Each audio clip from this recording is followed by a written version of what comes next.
সকালে উঠে বিস্কুট খাও, দুপুরে ব্রেড, আবার রাতে কোল্ড ড্রিঙ্ক। মনে করো এগুলো খাবার, কিন্তু এগুলোর ভেতরে কি আছে সেটা জানলে আজ থেকে আর খাবে না।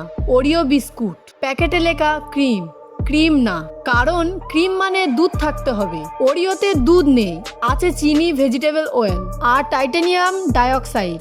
এই কেমিক্যাল দিয়ে রং তৈরি হয়, শুধু সাদা করার জন্য খাবারে দেয়া হয়। পাউরুটি, প্যাকেটে লেখা আছে এল সিস্টেন, এটা তৈরি হয় হাঁস বা মুরগির পালক থেকে, কখনো কখনো মানুষের চুল থেকে। ব্রেড, সফট রাখতে এটা দেয়া হয়। কোল্ড ড্রিঙ্ক, ভেতরে আছে ফসফরিক অ্যাসিড, এই অ্যাসিড দিয়ে মরিচা পরিষ্কার করা হয়। স্টিলে পেরেক এই অ্যাসিডে রাখলে গলে যায়। তোমার দাঁতে কি হচ্ছে বুঝতে পারছো?